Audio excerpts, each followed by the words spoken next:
Haleluya. Amin. Silakan duduk.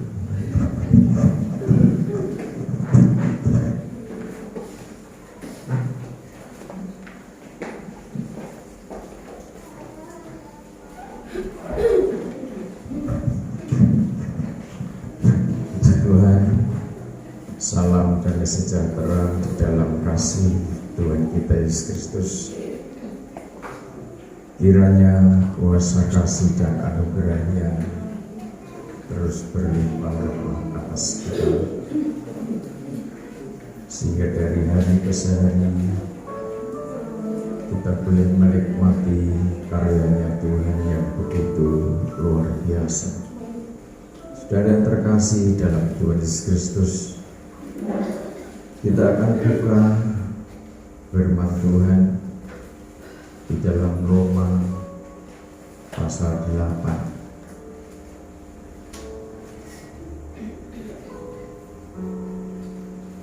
Roma pasal 8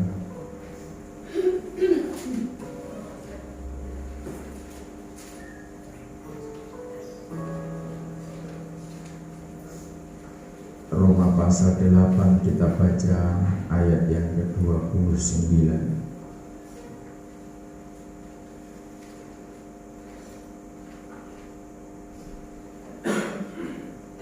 Roma pasal 8 ayat 29. Sebab semua orang yang dipilihnya dari semula, mereka juga ditentukannya dari semula untuk menjadi serupa dengan gambaran anaknya, supaya ia itu menjadi yang sulung di antara banyak saudara. Terus, dan mereka yang ditentukannya dari semula, mereka juga dipanggilnya, dan mereka yang dipanggilnya, mereka juga dibenarkannya, dan mereka yang dibenarkannya, mereka itu juga dimuliakan. Siapa yang dimuliakan? Yang dimuliakan adalah orang-orang yang sudah dibenarkan. Siapa yang sudah dibenarkan oleh pengorbanannya? Mereka adalah orang-orang yang sudah dipanggilnya. Siapa yang dipanggilnya? Yang dipanggilnya adalah orang-orang yang sudah dipilih oleh Tuhan. Amin. Jadi begitu tertibnya Tuhan membuat satu aturan, tahapan demi tahapan untuk umat pilihannya itu menerima kemuliaan yang sempurna, yang kekal. Dia sendiri yang memilih kita. Dipanggilnya anak-anaknya itu untuk melaksanakan titah, ketetapan, dan keputusannya. Setelah itu, untuk bisa melaksanakan amanat agung, maka setiap pilihannya yang dipanggil itu dibenarkan oleh kebenaran firman Tuhan, disucikan, dimurnikan oleh kekuatan darah pengorbanannya. Baru kemuliaan Tuhan itu dipercayakan di dalam hidupnya. Saudara yang terkasih dalam Tuhan, kita punya tugas. Kita punya tugas atau amanat agung yang sering kali disampaikan begitu atas gereja Tuhan. Jadi setiap orang yang dipilih, dipanggil Tuhan, itu dibenarkan, dimuliakan untuk suatu tugas yang agung, untuk suatu tugas yang sangat mulia. Ya, tugas ini hanya dipercayakan kepada orang-orang yang sudah dibenarkan, mengalami pembenaran oleh kekuatan darah pengorbanan. Nanti kita akan pahami bahwa ketika orang dipilihnya, orang itu dipanggilnya, kita dibenarkannya, maka kita punya tugas untuk penyelamatan. Sementara kita melaksanakan tugas penyelamatan, maka ada suatu kemuliaan yang menyertai, yang mengiringi setiap perjalanan hidup kita. Seringkali kita terlalu repot bagaimana mengatur hidup. Seringkali kita boros dengan energi, terfokus kepada persoalan yang harus kita kerjakan. Di sisi lain, kita meninggalkan asas-asas keselamatan. Kita meninggalkan tugas-tugas inti dalam kehidupan ini. Padahal ketika kita melaksanakan tugas inti dalam kehidupan orang-orang yang dipilihnya, maka sebenarnya Tuhan juga sedang mengerjakan apa yang menjadi beban hidup kita.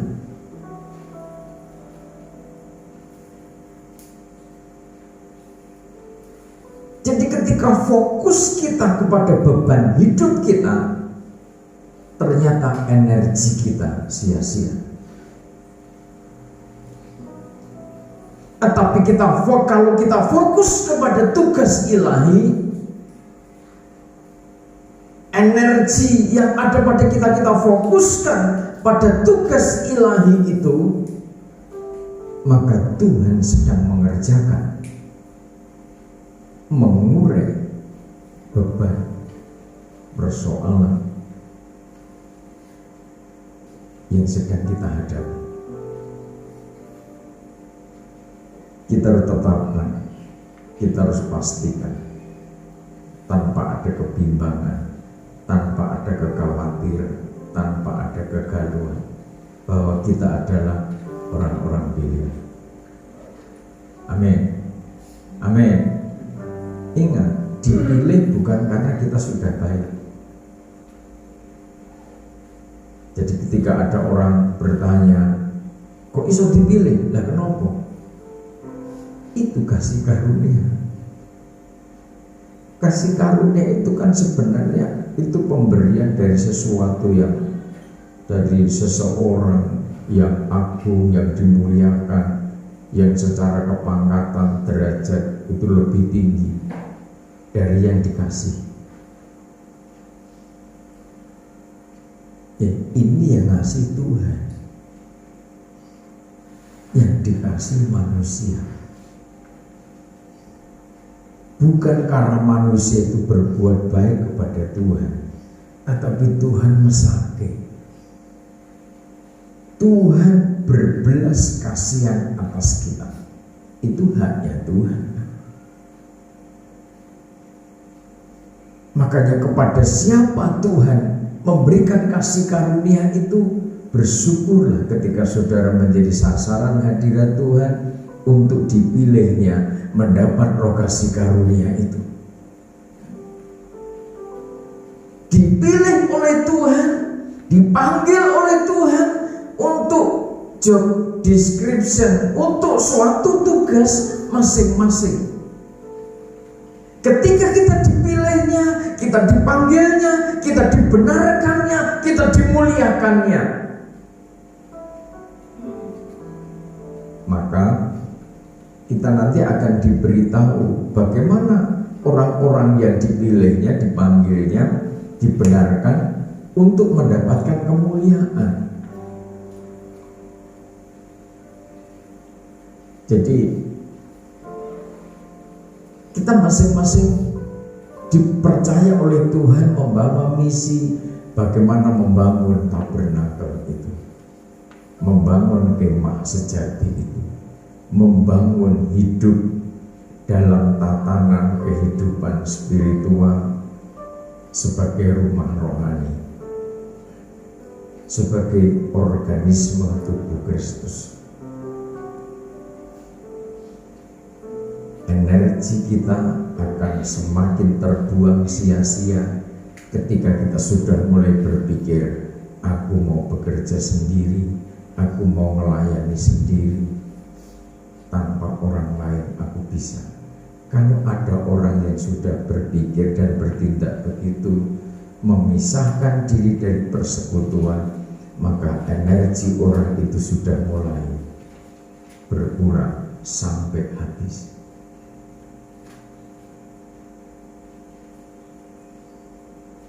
Kekuatan kita, eksistensi kita, ketika kita ini bekerja bersama-sama, eksis sesuai dengan tugas yang Tuhan percayakan, apa yang Tuhan percayakan atas kita. Terus ketika kita sudah dipilih, dipanggil, dibenarkan Tuhan, dimuliakan Tuhan, sebab kemuliaan itu mengiringi langkah kita. Kemuliaan yang kekal sempurna jelas itu nanti suatu saat dalam kehidupan dimensi roh, bukan dimensi jasad manusiawi, duniawi. Tetapi sebelum kemuliaan dalam alam dimensi rohani, surgawi, maka di dunia ini pun kemuliaan Tuhan itu mengiringi, melingkupi, kalau bahasanya malaikat kepada Maria, kasih karunia Allah itu melingkupi Maria. Sehingga ketika tantangan demi tantangan terjadi, Maria tidak fokus kepada persoalan itu, tapi Maria fokus kepada yang dikandungnya. Maria fokus kepada tugas melahirkan, membesarkan, mendewasakan, menghantar, menopang Sang Firman yang menjadi manusia itu.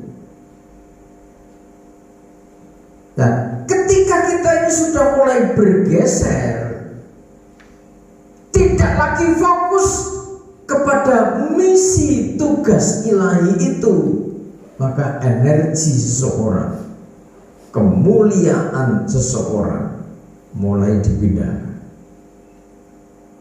Makanya hati-hati terkait dengan tugas pelayanan. Eksistensi saudara menentukan kemuliaan Tuhan atas hidup saudara. Amin. Sekarang logikanya sebegini, saudara mungkin ada yang ASN, ada yang bekerja di perusahaan swasta. Saudara menerima hak dari perusahaan karena saudara bekerja di sana. Ya kalau kita nuntut hak dari Tuhan, apa yang kita kerjakan? Simpel kan? Gambarannya gitu. Tidak selayaknya kita menuntut hak dari Tuhan. Tuhan mana hakmu? Nah, ketika Tuhan bertanya, tugas yang aku percayakan dalam pundakmu, terus kau kerjakan turun. Kita mau bisa ngomong apa di hadapan Tuhan? Bicara kesetiaan, bicara katresnan, yang harusnya kita tidak tinggalkan itu, tapi kenyataannya katresnan dan kesetiaan itu kita tinggalkan. Seringkali energi kita dibuang sia-sia. Pikiran yang jernih, yang sudah dibenarkan oleh kebenaran firman itu dibuang sia-sia untuk sesuatu yang tidak berguna untuk hidup kita. Kita yang dipilih dari semula juga ditentukan Tuhan dari semula. Tantangannya Tuhan, skenarionya Tuhan untuk hidup kita itu luar biasa, rapi, tertib, dipilih dari semula, ditentukan dari semula sampai supaya segambar dengan anaknya, menjadi yang sulung di antara saudara, menjadi yang terbaik. Tuhan ngerti manusia sudah kehilangan kemuliaan, manusia sudah berdosa, manusia sudah jauh sekali dari Tuhan. Tetapi Tuhan membuat skenario bagaimana mengembalikan manusia itu kembali menjadi pribadi yang sulung yang terbaik.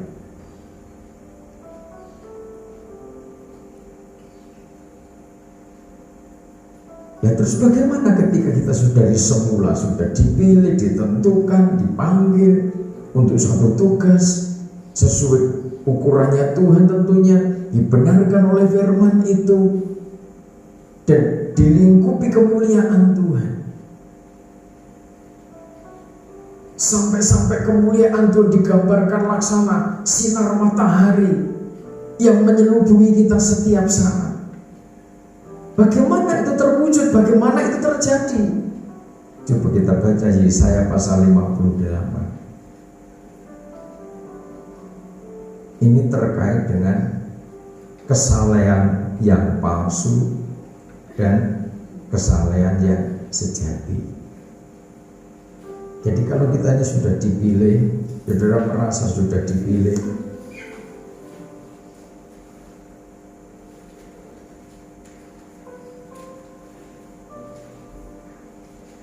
Yesaya pasal 58 mulai ayat pertama.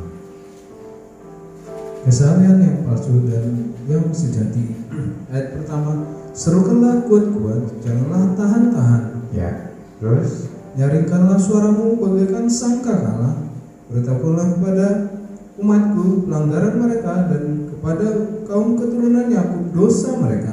seorang hamba Tuhan harus berseru, harus menyampaikan satu teguran, satu pesan dari Tuhan terkait dengan kondisi, situasi batin, situasi, kondisi kehidupan umat. Dan itu diserukan kuat-kuat, jangan tahan. Tugas sebagai seorang hamba Tuhan harus los dengan beban. Kalau itu menyampaikan teguran, kalau itu menyampaikan koreksi, tidak ada beban. Maksudnya tujuannya apa? Tujuannya supaya hidup kita meraih kemuliaan tadi, supaya kita meraih kekuatan yang Tuhan sediakan bagi umatnya.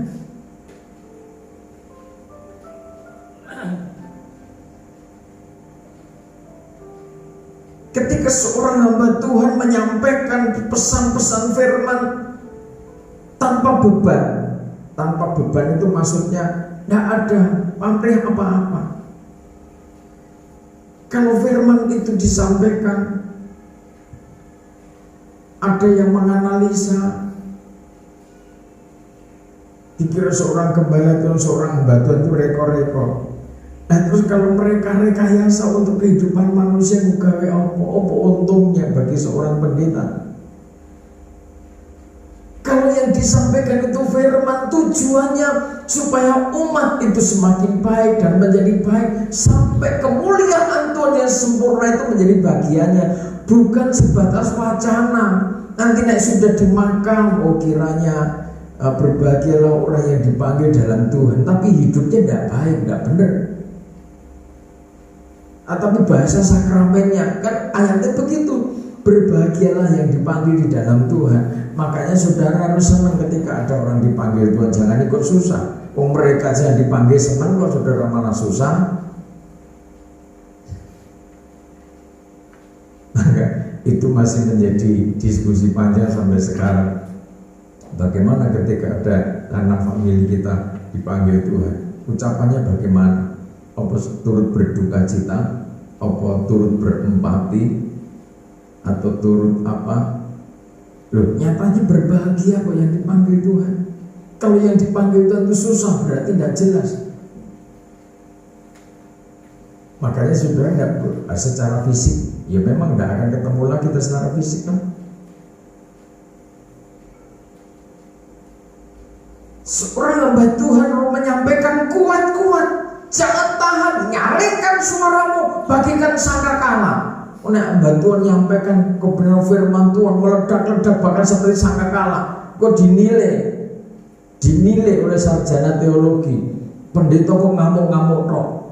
Yo. Aku iki disoroti ngono ta.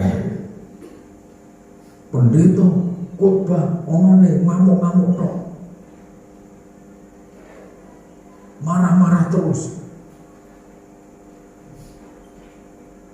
Kalau orang menilai saya seperti itu, suatu saat akan ketemu seorang hamba Tuhan yang lebih keras ketimbang yang temperamen saya. Betul. Saya itu juga belajar, saya itu juga menyelidiki, saya juga melihat, saya juga banyak diberkati lewat hamba-hamba Tuhan yang pelayanan lewat live streaming, lewat media sosial. Sebab kita berjejaring. Ini momen yang sangat luar biasa, masih terbuka lebar. Coba supaya ketika media sosial sudah diblok, tidak boleh untuk pelayanan, kita terbatas. Ini firman Tuhan digenapi dengan cara bagaimana Injil Kerajaan Allah didengar oleh setiap orang di seluruh bumi.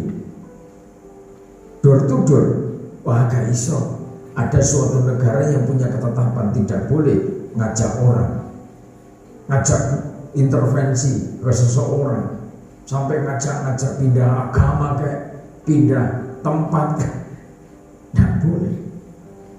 Terus bagaimana? Media sosial sekarang menjadi sarana yang dibuka oleh Tuhan lewat orang-orang yang dipakai oleh Tuhan. Jika malam hari mereka bisa mendengar firman, yang di TikTok mungkin, yang di Facebook mungkin, yang di YouTube mungkin, yang dua apa saja, mereka bisa baca siapa saja. Jika tahu-tahu muncul, ada dapat mimpi, setelah itu baca, belajar, buka dan Google, buka dia, mereka belajar.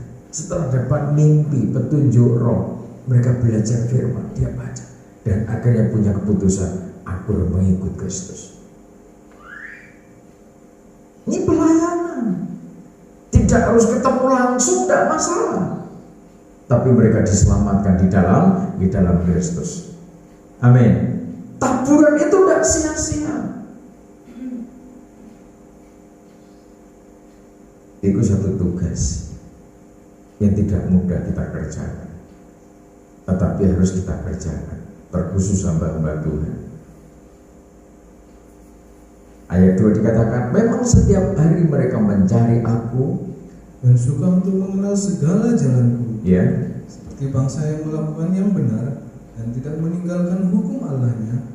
Mereka menanyakan aku tentang hukum-hukum yang benar. Ya, terus Mereka suka mendekat menghadap Allah. Tanyanya, mengapa kami berpuasa dan engkau tidak memperhatikan juga? ya, terus Mengapa kami merendahkan diri dan engkau tidak mengindahkannya juga? sesungguhnya pada hari puasamu engkau masih tetap mengurus urusanmu Dan kamu mendesak-desak semua buruhmu. Sesungguhnya kamu berpuasa sambil berbantah dan berkelahi serta memukul dengan tinju dengan tidak semena-mena. dengan caramu berpuasa seperti sekarang ini, suaramu tidak akan didengar di tempat tinggi. Terus, sungguh-sungguh inikah berpuasa yang ku kehendaki dan menghendaki hari merendahkan diri. Jika engkau menundukkan kepala seperti gelagat dan membentangkan kain karung dan abu sebagai lapi tidur, sungguh-sungguh itukah yang kusebut berpuasa, mengadakan hari yang berkenan pada Tuhan? ya, terus, Bukan ya, berpuasa bukan. yang ku kehendaki, Ya, Jadi puasa yang dikehendaki Tuhan bukan saja seperti ayat 5, mengadakan hari untuk merendahkan diri, tidak makan, tidak minum. Itu tahapan. Saudara puasa dengan tidak makan, tidak minum dalam waktu 12 jam atau 6 jam, 12 jam, 24 jam, 24 jam kali 3. Tidak makan, tidak minum seringkali disebut puasa Ester. Tidak makan, tidak minum 24 jam kali 5 mungkin, alias 5 hari 5 malam, atau terus. Itu sebuah tahapan demi tahapan. Itu puasa fisiknya, badaninya. Lah, kita harus meningkat. Untuk setiap orang yang dari mulanya sudah ditetapkan, sudah dipilih, dipanggil, dibenarkan,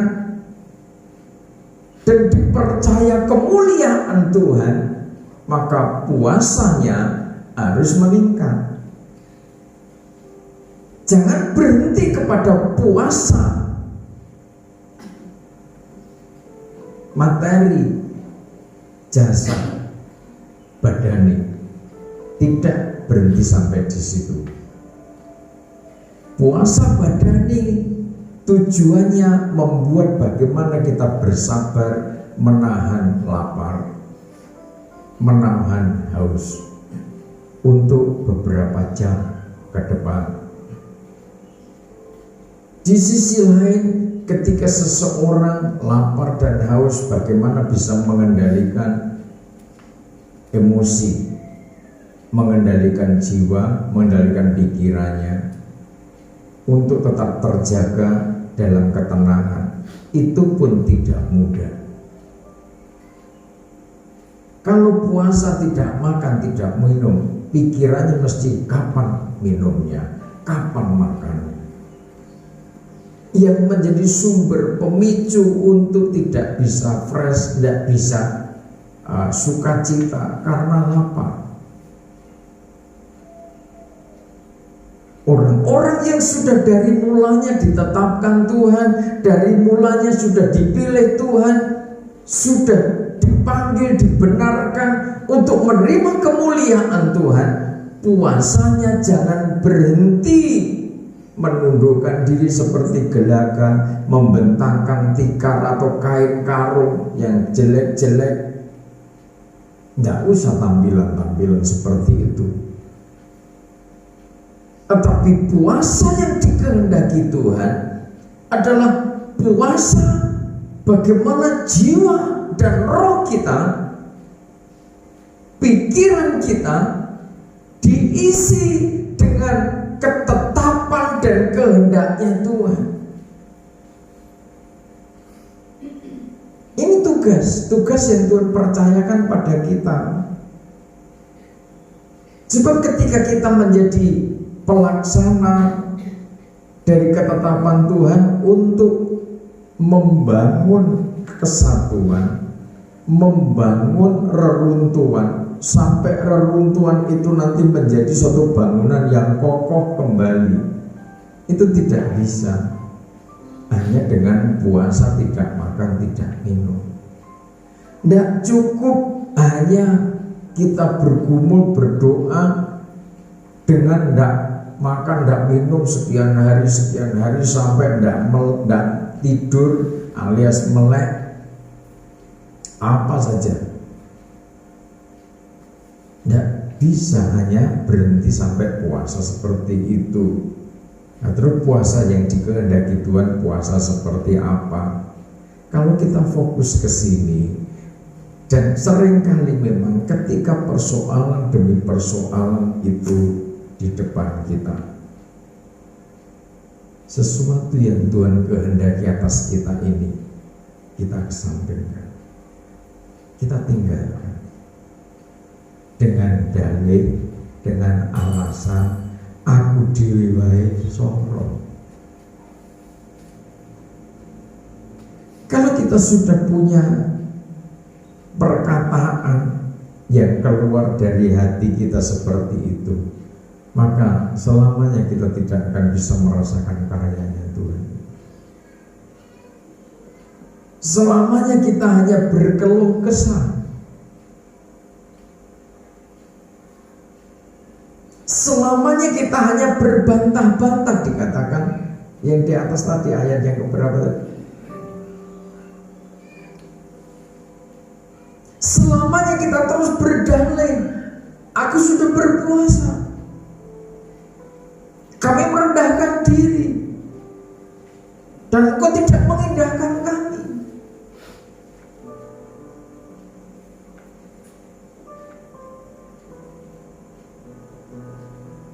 Ternyata ketika kita berpuasa, kita masih fokus kepada urusan kita sendiri. Ketika kita berpuasa, kita visi hidup ini bagaimana membesarkan hidup keluarga, bagaimana membesarkan perusahaan. Tidak pernah punya visi, Tuhan, aku mau bangun bisnis untuk kemuliaan nama Tuhan. Aku bangun keluarga untuk kemuliaan nama Tuhan.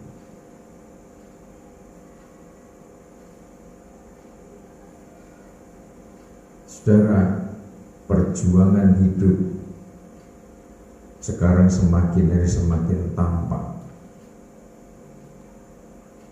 Persaingan hidup, berebut cari makan, itu semakin jelas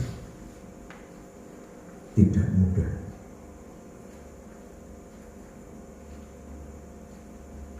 Pencari pekerjaan yang ngelamar di perusahaan, ada loker lowongan kerjaan, para pendaftar seringkali tidak sesuai dengan kebutuhan perusahaan. Yang daftar 1000, yang diperlukan 5 orang. Iya, sarjana, ada magister, banyak. Tetapi bidang ilmunya berbeda dengan yang dibutuhkan. Andai kata disiplin ilmunya ada, pesaingnya juga banyak. Bagian administrasi, manajemen, dan lain sebagainya sama juga banyak. Era digitalisasi sekarang, anak-anak muda banyak yang kuliah ambil program sarjana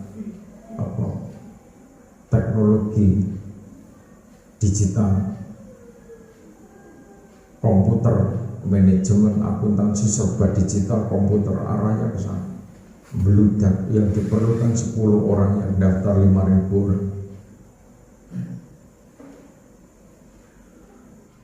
Menggambarkan bahwa perjuangan hidup orang pada akhir zaman tidak mudah. Ketika kita tidak mengikuti aturannya Tuhan, maka kita akan semakin berat. Tapi ketika kita nggak mengikuti aturannya Tuhan, Tuhan sudah menyeting juga bagaimana memelihara umat yang dipilih, dipanggil, dibenarkan untuk menjadi pelaksana kehendaknya. Tuhan sudah atur juga berkatnya seperti apa, dari mana sumbernya, Tuhan sudah atur itu. Jadi sampai di sini kita harus restart, berpikir ketika kita berpuasa yang jasmani saja. Kita harus berbenah diri.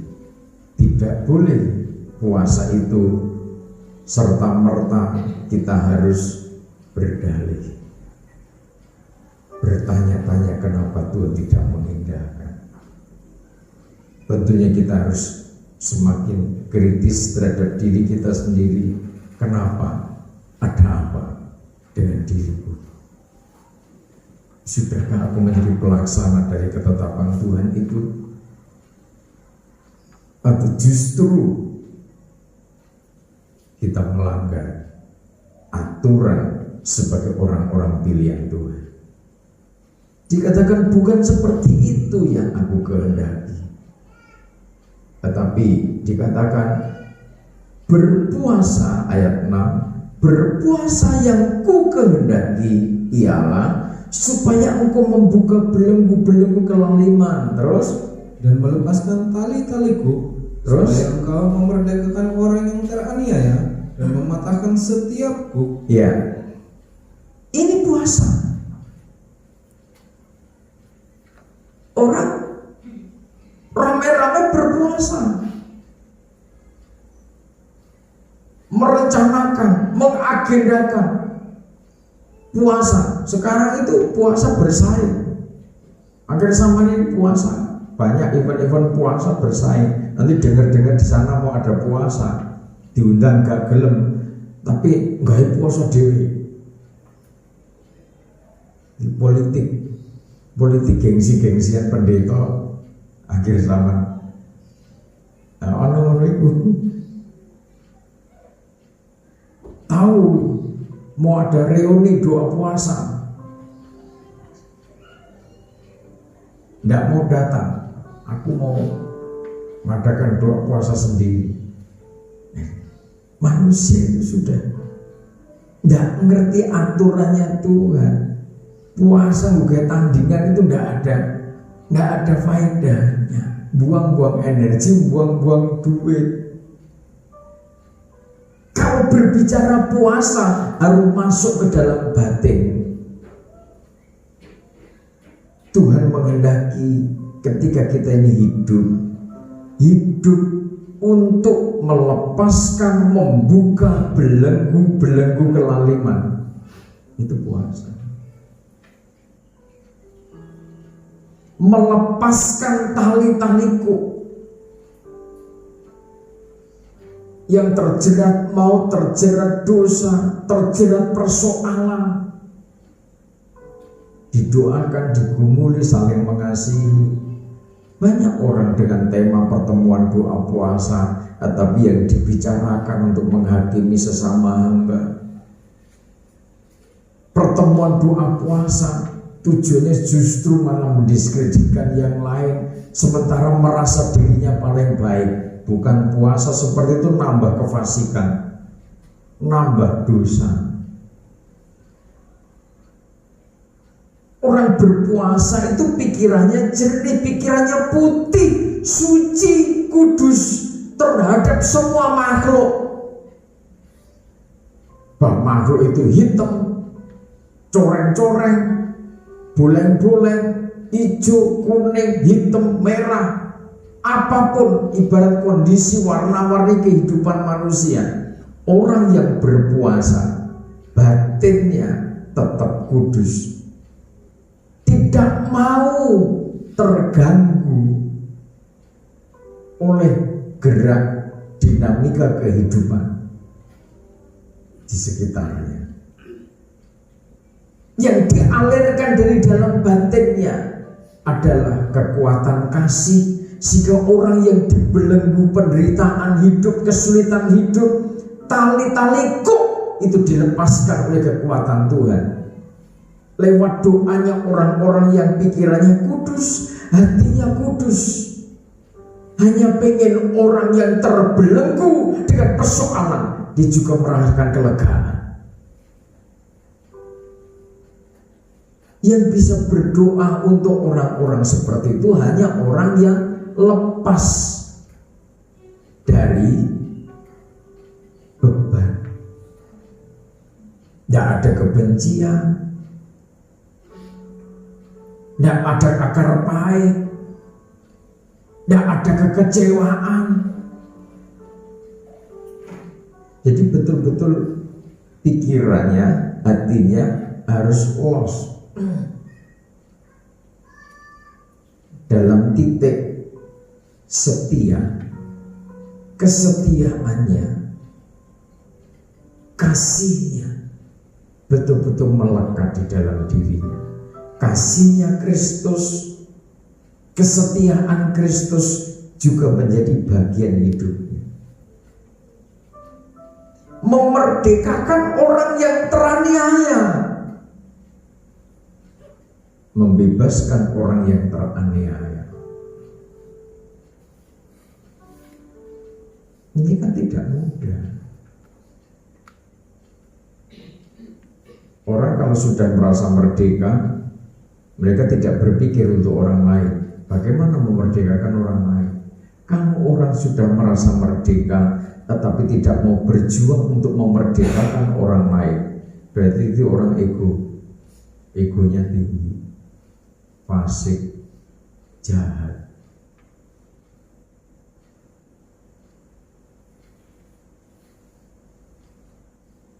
Ini tugas kita itu seperti itu. Jadi orang yang ditetapkan dari semula, dipilih, dipanggil, dibenarkan, supaya apa? Supaya bisa mengerjakan ini. Orang yang ditetapkan dari semula, dipilih, dipanggil, dibenarkan, dimuliakan, itu kan orang-orang yang dipercaya hikmat marifat.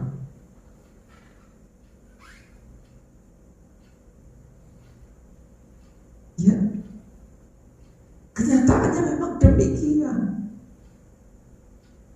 Apa yang kita kerjakan, dikatakan, dan mematahkan setiap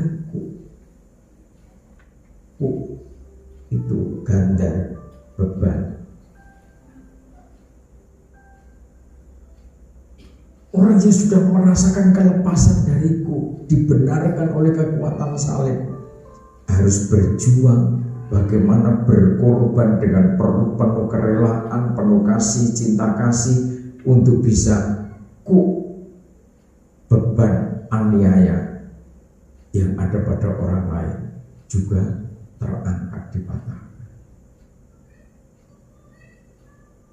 Jadi ternyata isinya orang yang doa puasa yang betul-betul saleh, berhikmat, bermakrifat, itu cenderung mikir wong liya asline ngono. Nek disimpulkan, yang dipikir masalah wong, yang dipikir bebannya orang, tidak hanya dipikir, tetapi dikerjakan juga. Itu puasa yang dikehendaki Tuhan seperti itu. Hanya puasa, tidak makan, tidak minum, saudara sudah lewat. Itu artinya ya boleh diulang lagi. Tetapi saudara kan sudah merasakan bagaimana puasa tidak makan, tidak minum. 3 hari 3 malam loss, 5 hari 5 malam loss, 7 hari 7 malam loss, 9 hari ada 10 hari loss, betul-betul tidak makan dan minum.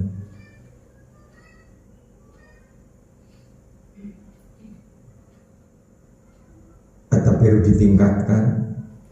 Ini yang real yang harus kita kerjakan dalam dinamika kehidupan. Ayat yang ke-7, supaya engkau memecah-mecahkan hatimu bagi orang yang lapar, ya, dan membawa ke rumahmu orang miskin yang tidak punya rumah. ya, terus, Dan apabila engkau melihat orang telanjang, supaya engkau memberi dia pakaian, ya, dan tidak menyembunyikan diri terhadap saudaramu sendiri. amin.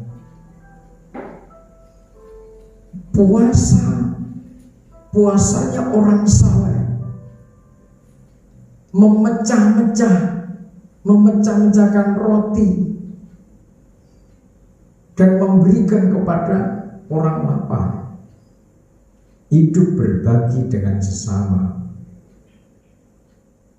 bagian dari puasanya orang saleh. Dengan kata lain, kita tidak boleh kikir, kita tidak boleh pelit. Yayasan Sumber Aliran Air Hidup merupakan wadah bagian dari tindakan aksi sosial. Bukan kita berlimpah-limpah, tetapi ini sebuah komitmen untuk kita berbagi.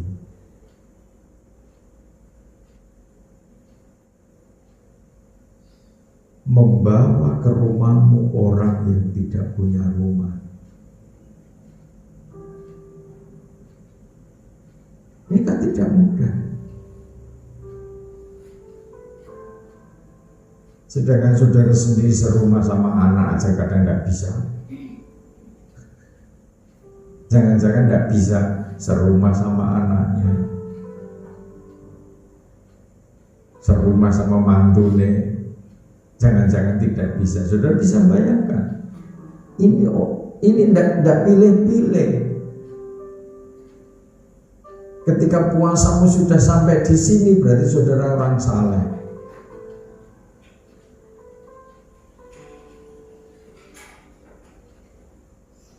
Tapi kan memang kita sadari semua tidak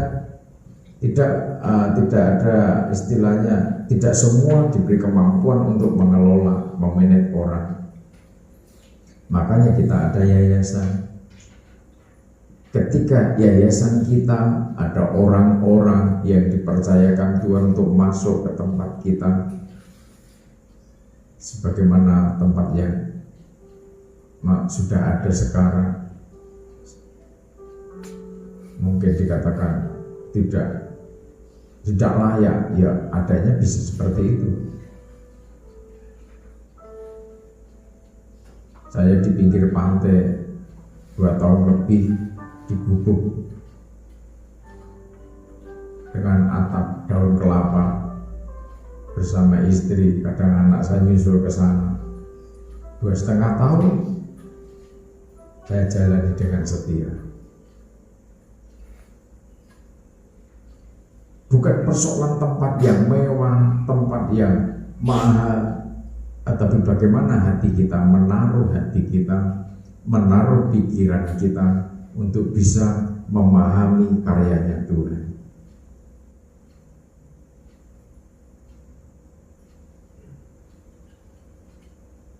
Hidup dalam suasana damai, suasana tenang, suasana sukacita.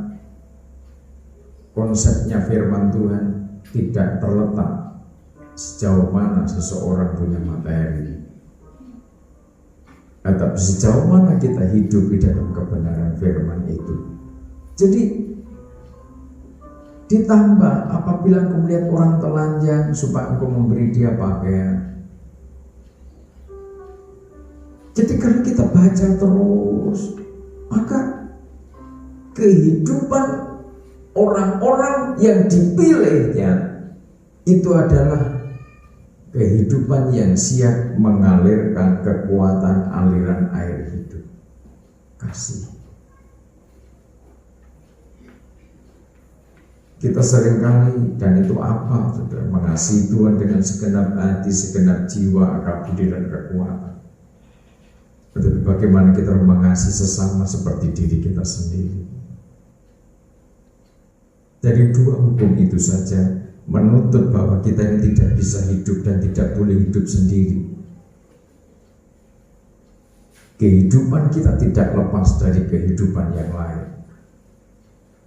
Ketika kita bersama-sama dengan yang lain, maka kita kuat untuk memuliakan dan menerima kemuliaan yang dari Tuhan. Dikatakan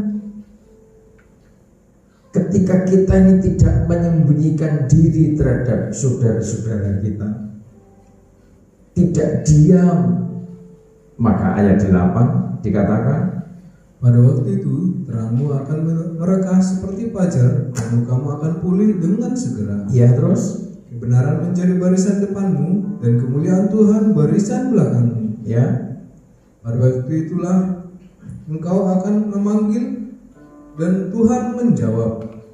Engkau akan berteriak meminta tolong, dan Dia akan berkata, ini aku.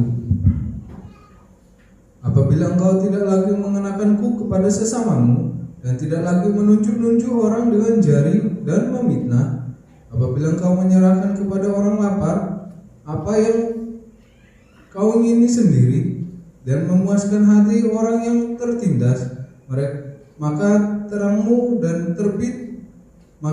akan terbit dalam gelap, dan kegelapanmu akan seperti rembang tengah hari. iya. Jadi ketika kita ini menjalani tahapan demi tahapan seperti yang dikehendaki Tuhan, pada waktu itulah terangmu akan merekah seperti fajar. Kaya srengenge ing wayah esuk, dikatakan begitu bahasa Jawanya.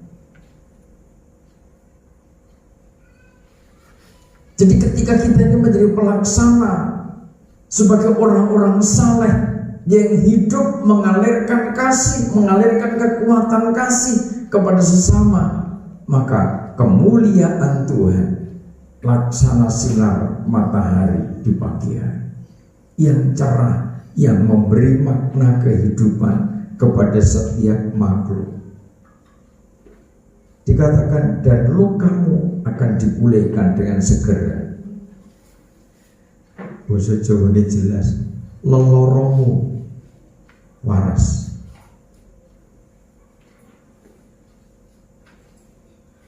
Ketika saya ke Jogja, saya sempatkan nengok teman saya pernah cerita.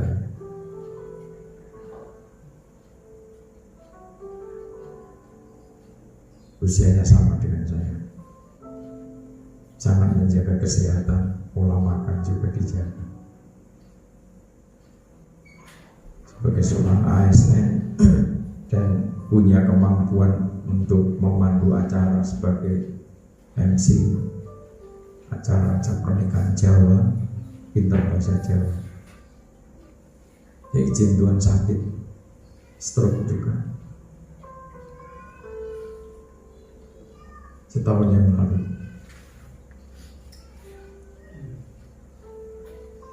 Ada kesempatan ke Jogja yang lalu, saya sempatkan untuk nengok sebentar. Dia cerita bagaimana perjalanan panjang, dan dia merasakan memang semua harus sabar, dan semuanya itu kembali kepada dirinya.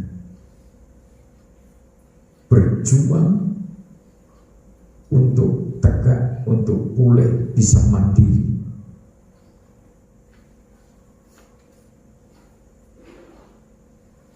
Puji Tuhan sekarang sudah mulai bisa jalan.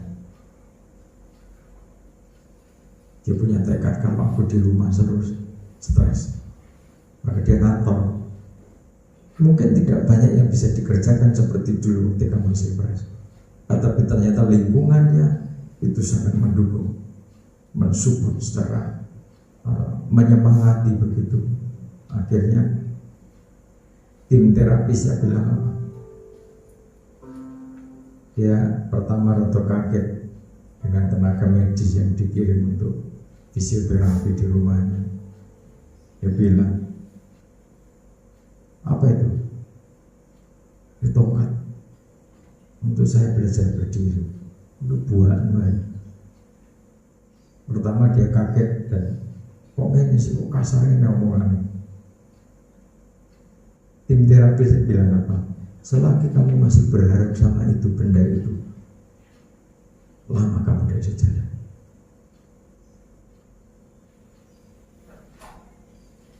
Jadi secara apa? Ya, teman saya ini terhipnotis, istilahnya gitu, termotivasi. Bapak, kamu berjuang. Saya ingat ayatnya Tuhan Yesus. Apa sih yang Tuhan percayakan kepada orang yang terbelenggu dengan persoalan, dengan sakit penyakit? Tidak masuk akal. Apa yang Tuhan katakan? Angkat tilangmu dan berjalanlah. Masuk akal enggak? Menggambarkan bahwa orang-orang saleh yang harus berpuasa itu berangkat dari dirinya sendiri. Saudara berjuang berdoa untuk orang yang dililit persoalan demi persoalan, tali-tali kuk melilitnya, beban hidup menekan laksana gantar besi. Orang lain berjuang dengan gegap gempita, tetapi Tuhan Yesus katakan, angkat tilangmu dan berjalanlah. Apa maksudnya? Saudara bertanggung jawab masing-masing dengan diri saudara juga. Amin. Amin. Yang lain menopang, tetapi ada energi dalam diri saudara untuk saudara bangkit. Orang lain jadi dosen, orang lain jadi guru, orang lain jadi mentor, orang lain jadi gembala. Tapi kalau saudara secara personal tidak mau bangkit, dikasih tanggung jawab, tidak tertib, alasannya ketiduran. Generasi muda sekarang masa selemah itu. Saudara sembayangnya bagaimana ketika seorang gembala berjuang dengan tidur sangat terbatas setiap malam, berjaga berdoa. Tetapi kalau yang dijaga juga tidak membuka hati, saudara bisa bayangkan, lepas tidak.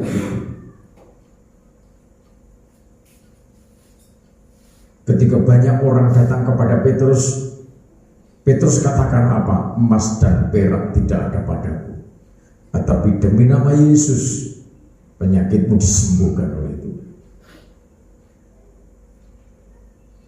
Perempuan Kanaan yang datang kepada Tuhan diuji batinnya, dianjing-anjingkan.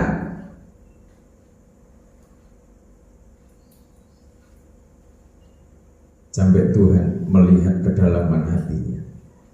Belum pernah melihat iman seperti perempuan Kanaan atas Israel.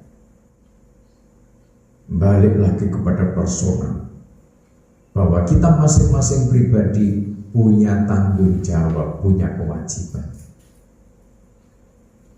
Suami tidak bisa menyelamatkan istri, istri tidak bisa menyelamatkan anak, istri tidak bisa menyelamatkan suami, orang tua tidak bisa menyelamatkan anak.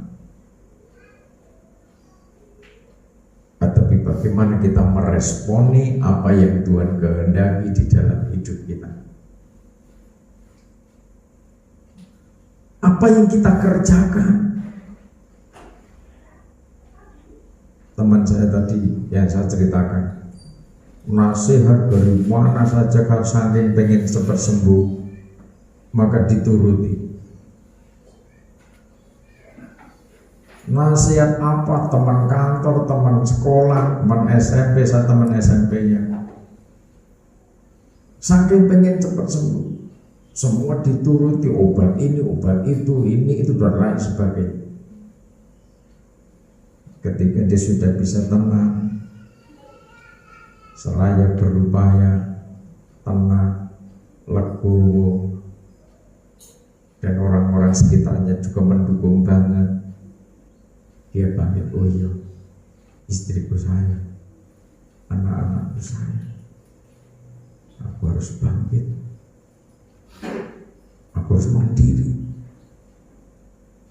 aku saya bisa sembuh celana dewi mas. Wah, kok pintar tuh, tapi ya karo linggu, dia bilang gitu. Saya duduk sudah bisa pakai celana sendiri, saya sudah bisa mandi sendiri, dia merasa senang.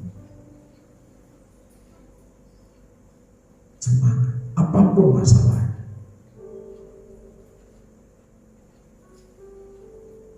Saudara mungkin tidak sakit secara fisik, tetapi mungkin suatu saat saudara merasakan berdiri aja tidak kuat. Entah itu sakit fisik, itu sakit batin, sakit pikiran, itu akan berdampak semua terhadap seluruh sistem tubuh kita. Mari kita kembalikan, ketika Tuhan memilih kita, ketika Tuhan sudah membenarkan kita, kita harus tahu apa yang harus kita kerjakan. Amin. Ketika kita tidak tahu dan tidak mau paham dan mau tahu tentang apa yang kita kerjakan dari Tuhan, hati-hati.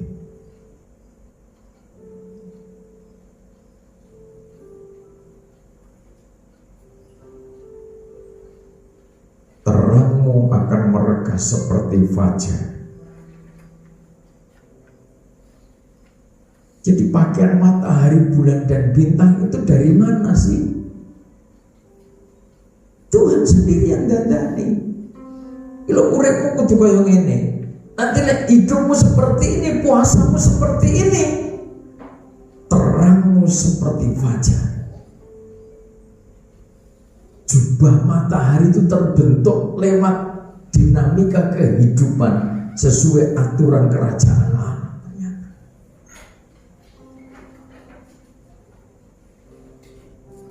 Saudara bisa happy di mana saja, sudah bisa happy, sukacita. Udah saatnya bisa refreshing. Saya happy di mana-mana, saya belajar happy. Sepedaan, gelundung, berdua, rombak. Ya tak pakai happy saja. Lalu kok sampai itu mata kaki saya kebentur sepeda sampai kemang sampai sekarang. Amjane licin ya. Aku tak melakukan gak apa-apa mbak. Sampai di sana, guru-guru bisa dilewati mas, bisa pi. Kemarin lewat situ, ya tidak bilang bisa itu bagaimana? Ya sepedamu rotok dhuwur, saya pakai beat. Nancep. Tenan aku gak kuat tenan kakak. Untung dia menoleh.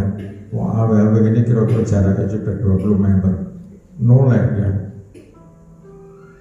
Akhirnya taruh sepedanya, nolong sepeda saya. Tenan gak kuat aku angkat sepeda. Nah, cuman lendut ya. Pakai happy saja. Saking saya tidak konsentrasi. Nek saya harus tak syuting, tak video kan begitu. Kapan-kapan bisa mau bikin video dari pinggir kampung sampai sana. Pas beli doanya nemen kan sini ada beberapa jalan. Nanti masuk ke ladang itu ada beberapa jalan. Katanya dia, bisa habis malam saya lewat situ. Lah paginya saya ke sana lewat situ gitu loh. Dia nggak bilang. Itu kan tak taruh kampung aja kan enak jalan kaki. Betul saya berundung sama Mbak. Boncengan baik kakinya ketindih sepeda motor. Gimana Mbak? Lorot dulu kan? Isu-isu mak kerudung. Yang mau refreshing, nah lewat yang sebelah barat sana, sepeda atau mobil taruh situ, saya jalan sebentar, nggak nyampe. Ini lewat timur kemarin itu. Nanti kalau ada yang mau ke sana refreshing, menikmati kehidupan di alam, enak. Saya bilang sama istri bawa tenda ini nanti, sampai malam kan kau pengen. Nek perlu nginep neng kono wae.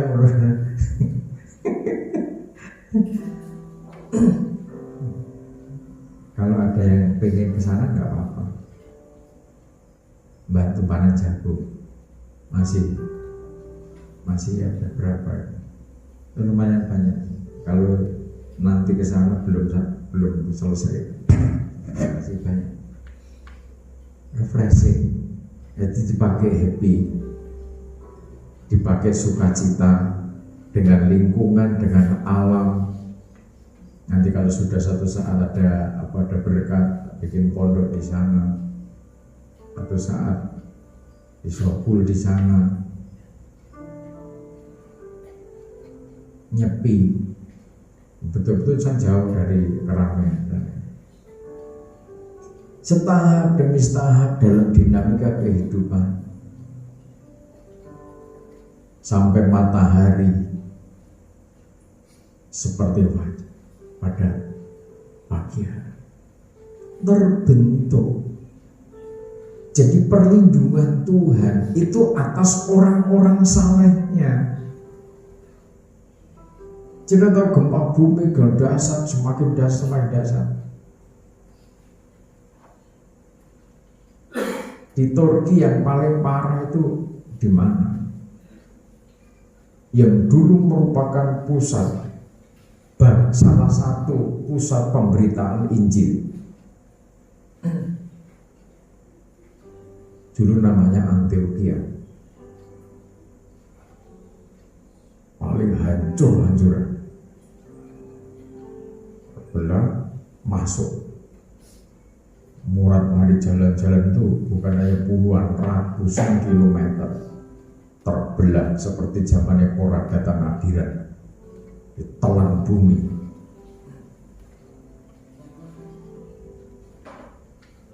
Tuhan itu memperhitungkan ketika seseorang bergeser, bangsa itu bergeser dari menyembah Tuhan, menghargai Tuhan. Dulu tempat ibadah jadi museum. Ingat ceritanya? Dulu tempat ibadah, sekarang jadi museum. Waktu itu jadi museum. Setelah jadi museum, jadi masjid. Nggak murka gimana Tuhan? Itu belum. Kalau satu saat sampai separuh di puncak, itu belum Wahyu pasal 6 digenapi. Kalau Wahyu pasal 6 belum pasal 7, 8, 9, 10, 12, 13 sampai 18 belum aja manusia sekalang kabut kok. Siapa yang terlindung kemuliaan Tuhan digambarkan laksana matahari? Orang saleh. Orang yang mau berpuasa. Ini yang jubahnya matahari. Bukan jubah matahari itu bukan ketika saudara jalan kemana-mana ke mall terus terus pesen beli jubah gede ada ekornya terus wah ini mempelai Tuhan ini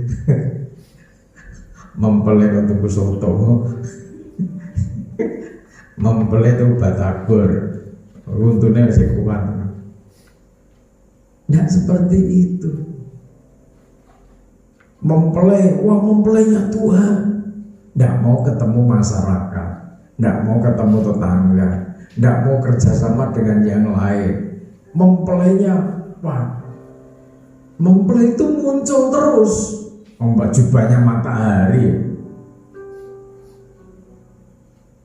Ngaku Roh Kudus mempelai Tuhan, tetapi muncul di media sosial aja gak wani, takut ditangkap Lucifer. Mempelai kok takut Lucifer?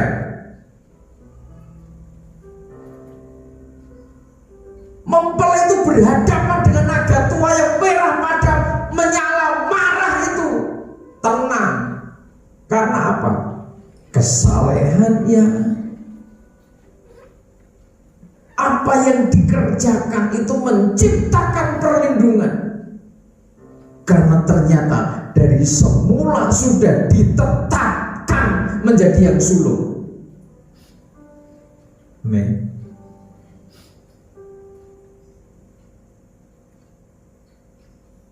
Mempelai sembunyi-sembunyi, wis ngono nyalakan yang lain. Sesama hamba tidak boleh saling memukul, saling menggigit, saling menghakimi. Kabeh wis ana aturane ana hukume.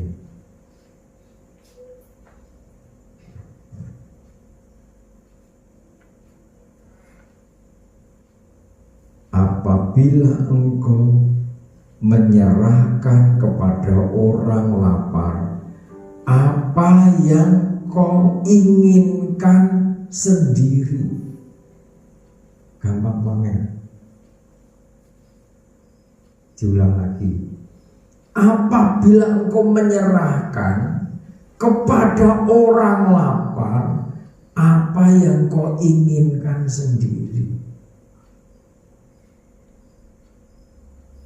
Bukan berarti gue ada sesuatu terus wah mangan apa gue lakon wis marek rasa takon ini khusus untuk orang yang lapar. Artinya orang saleh dengan pakaian matahari, pakaian kemuliaan itu batinnya kuat, roh menimbangnya juga kuat, empatinya juga kuat.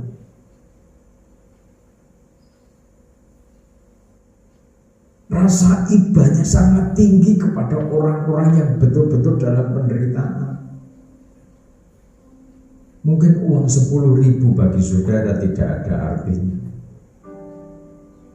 Mungkin uang 1.000 rupiah tidak ada artinya seakan-akan begitu.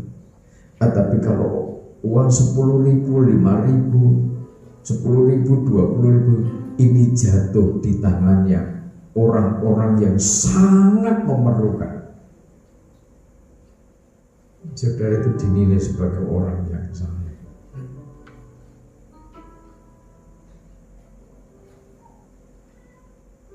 Saya di ladang seringkali ngobrol dengan para petani,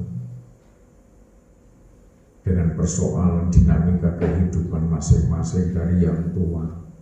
Banyak yang sepuh-sepuh, umur 75, ada yang hampir 80. Saya memang akhir-akhir ini banyak dididik Tuhan untuk memahami kehidupan dalam dimensi mereka.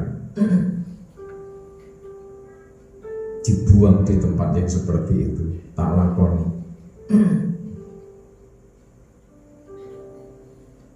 Terus mereka banyak bercerita tentang kehidupan ini.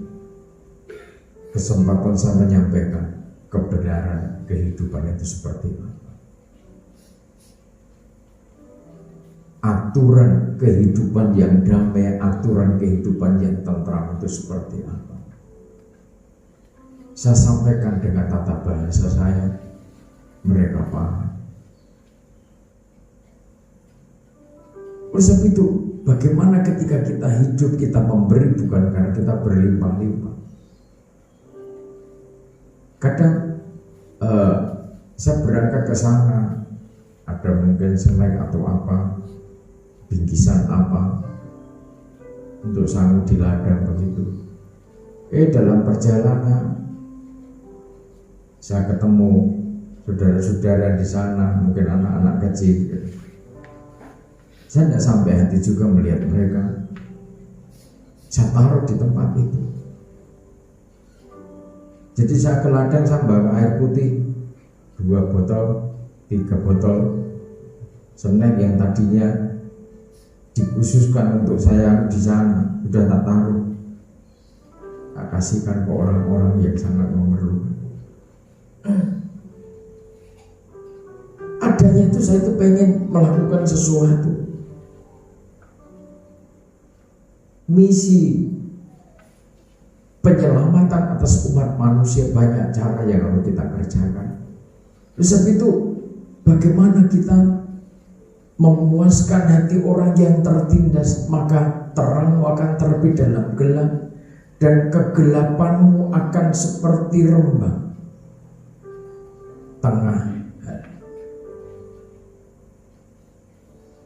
Jadi ketika kita ini terus bertindak, terus berkembang dalam dinamika spiritual, kemuliaan Tuhan itu luar biasa. Jadi ternyata kita tidak hanya mikir masalah dewe tro, gembala itu mikir persoalan penggembalaan intern, bagaimana beban-beban. Semua orang punya beban. Tapi ketika saya fokus kepada persoalan seperti itu, maka energi saya berkurang. Saya menjadi banyak pikiran, saya menjadi kok seperti ini. Saya malah bertanya-tanya, loh kok iso ini, dan disi bagaimana? Zakat cukup. Kalau kita hanya berpikir tentang beban kehidupan, maka kita ternyata sedang meninggalkan tugas dari Tuhan. Tetapi ketika kita belajar fokus melaksanakan yang Tuhan mau atas hidup kita, kita sedang dilimpahi kemuliaan Tuhan. Ayat 11, kembali baca hari. Tuhan akan menuntun engkau senantiasa dan akan memuaskan hatimu di tanah yang kering, dan akan membaharui kekuatanmu. Kau akan seperti taman yang diairi dengan baik, dan seperti mata air yang tidak pernah mengecewakan. Ya, jadi ketika kita ini melakukan puasa seperti yang sudah kita baca, betapa dasarnya Tuhan menuntun kita memuaskan hati kita di tanah yang kering. Saudara, kalau berbicara tentang air, saudara akan merasakan karyanya air, manfaatnya air, betapa vitalnya dalam hidup kita ketika kita menghadapi kekeringan. Kalau sedang tidak ada hujan, sedang tidak ada kecukupan air, kami mencari air sampai rada jauh. Gendong air, Pak Yoyo ini, gendong air 20 liter, berpuluh-puluh galon. Dia yang cari air, saya nyemprotkan. Dia cari air, dia nyetok, saya nyemprotkan. Saya gendong air 20 liter dengan jeligen itu, pupuk. Habis panen, ini kerjaan tok. Dipikir petani itu gitu, habis panen kerjaan tok, nyemprot, bersihkan. Dari situ ada pelajaran. Nah, kita praktek langsung, kita nanti bisa mempersiapkan sedetail-detailnya. Orang banyak panen raya tiba sebentar lagi, atau dia mengatakan panen raya sudah terjadi. Tapi kita perlu juga ngerti, kalau kita mau panen, itu apa yang harus kita siapkan. Itu harus kita pahami. Seorang penuai harus ngerti alatnya apa saja. Ada kendalanya apa saat panen itu. Di sisi lain happy, di sisi lain penat. Maka ketika kita berbicara panen jiwa-jiwa pada akhir zaman, maka ada saatnya gereja mempelai itu tertidur. Seperti kering. Tetapi Tuhan menuntun senantiasa akan memuaskan hatimu di tanah yang kering dan akan membaharui kekuatanmu. Ini kerjaannya Tuhan. Kalau kita mengerjakan apa yang Tuhan mau harus kita kerjakan, maka Tuhan punya bagian untuk memperbarui kekuatan yang ada pada kita. Gua akan seperti taman yang diairi dengan baik dan seperti mata air yang tidak pernah mengecewakan. Hidup kita justru menjadi mata air kehidupan yang tidak pernah mengecewakan.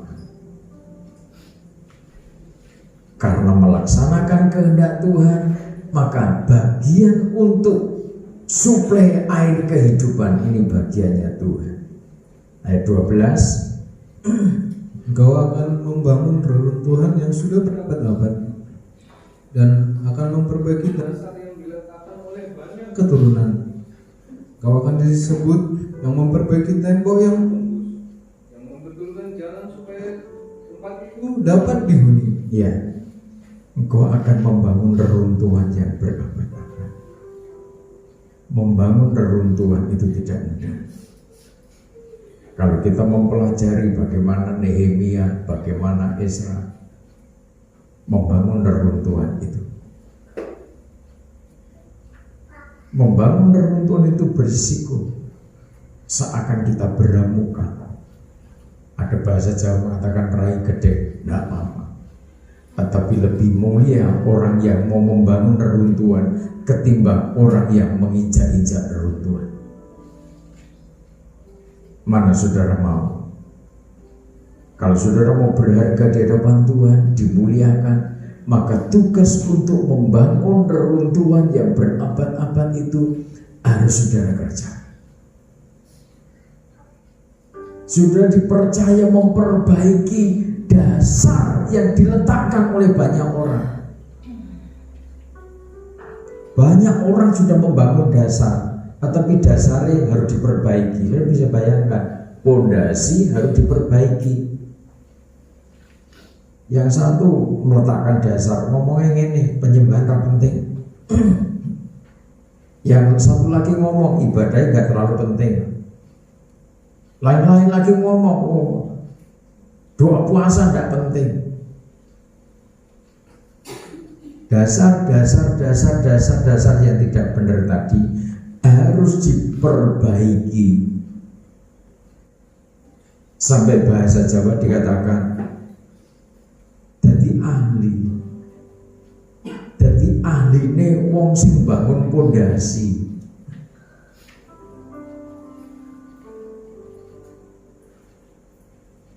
Orang yang berani bongkar pondasi yang tidak benar, pondasi yang tidak sesuai dengan speknya, itu orang yang ahli.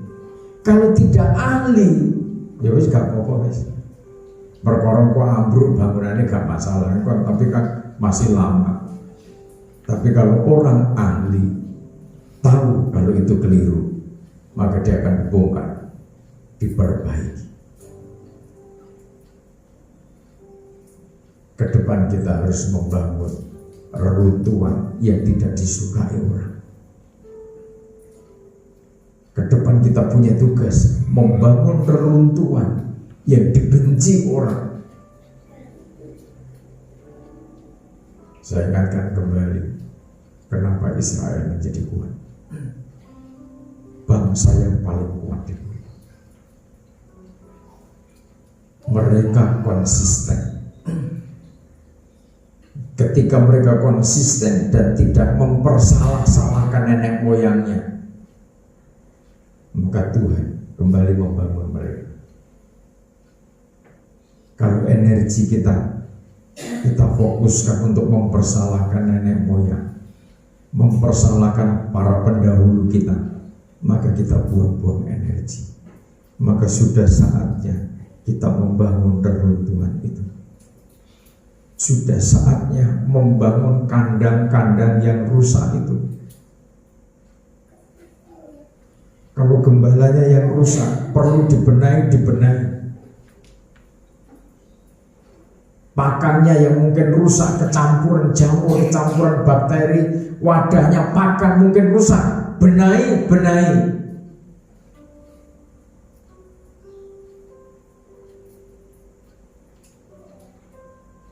Sudah lama kita punya tugas visi untuk membangun reruntuhan itu.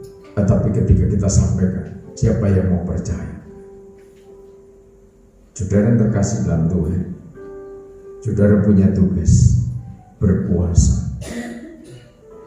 Untuk apa? Untuk akhirnya ketika sudah berpuasa, saudara dipercaya membangun reruntuhan. Disebut sebagai orang yang membangun reruntuhan itu. Bukan orang-orang yang menginjak-injak reruntuhan, bukan orang-orang yang menghina reruntuhan, tetapi saudara dipercaya berpuasa.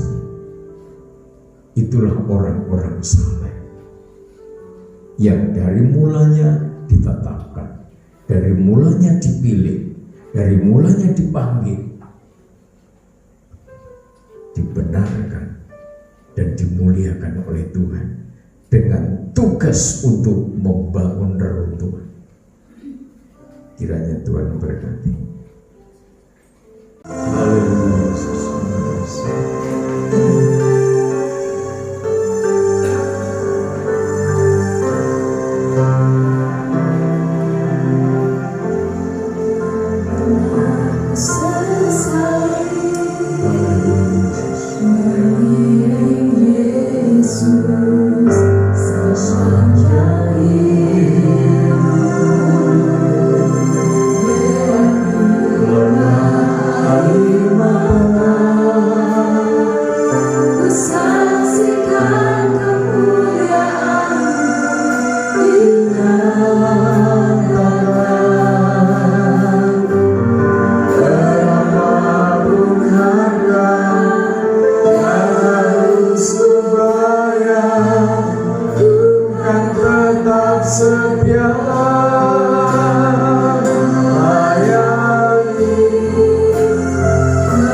kasih mengiringku seumur hidupku. Janjimu kan tetap ku pegang teguh sampai ku dapat mahkota kehidupan.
dikhususkan orang-orang pilihan Tuhan, dikhususkan oleh Tuhan untuk orang-orang yang sudah ditetapkan Tuhan. Itu orang-orang yang dipercaya untuk melaksanakan, mengalirkan kekuatan kasih ilahi. Puasanya orang-orang saleh, bukan orang-orang yang berpikir bertindak untuk dirinya sendiri, memperkuat dirinya sendiri, golongannya sendiri. Tapi ternyata bahkan matahari, bulan, bintang dipercayakan oleh Tuhan untuk orang-orang yang melaksanakan ketetapan Tuhan.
Sudah menetapkan kami.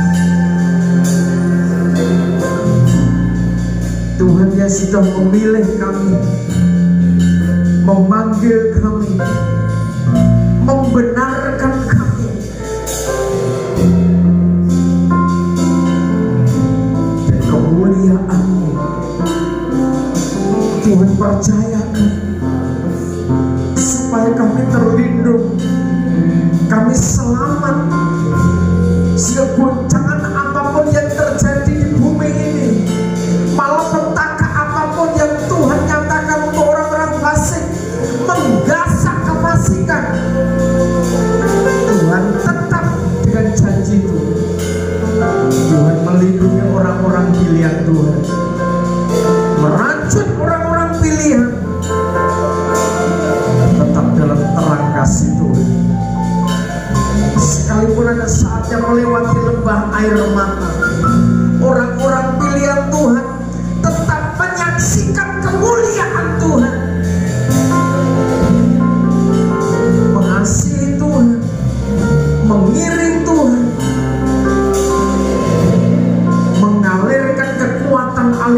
kasih aliran air kehidupan kepada banyak orang, kepada banyak bangsa. Haleluya. Di dalam nama Tuhan Yesus Kristus, Tuhan mengampuni segala cacat salah kami, Tuhan mengampuni segala dosa kami. Saudara mengubahkan Tuhan mentahirkan kami, sehingga hidup kami semakin diberkenan Tuhan, karena Tuhan sendiri yang membenarkan kami. Tuhan menjangkau, Tuhan melawan setiap pribadi umat-Mu. Apa yang menjadi beban pergumulan doa mereka, kami percaya kuasa-Mu yang tidak terbatas, kuasa kasih-Mu menjangkau mereka, memulihkan yang sakit dijamah oleh Tuhan. Sel-sel tubuhnya yang kurang berfungsi dengan baik, kami percaya kekuatan Tuhan menjamahnya, memulihkan kuasa. Dimanapun umat-Mu, para hamba-Mu dalam pelayanan, dalam tugas misi, Tuhan berkati mereka dan kekuatan perlindungan yang luar biasa, memberikan kelegaan atas setiap persoalan hidupnya. Tuhan berkati bangsa kami Indonesia, memberkati pemimpin negeri ini, pemimpin-pemimpin yang bijaksana, pemimpin-pemimpin yang takut akan Tuhan, yang dapat mengelola negeri ini, terciptanya suasana damai, suasana kesatuan di negeri ini. Terima kasih Bapak, terima kasih. Dan Bapak Presiden, Wakil Presiden, para Menteri, Gubernur, Wali Kota, Bupati, Camat, Desa, Pedusunan, RT RW, semuanya dalam hadirat Tuhan, perlindungan kasih Tuhan. Kota Kabupaten Mojokerto juga diberkati oleh Tuhan. Pejabat-pejabat Forkopimda semuanya di dalam kasih-Nya Tuhan. Terima kasih, kiranya umat menjadi berkat bagi kota ini. Bumi Majapahit diberkati oleh Tuhan dalam kemuliaan Tuhan. Dalam nama Tuhan Yesus Kristus kami berdoa, kami mengucap syukur atas kasih dan anugerah Tuhan.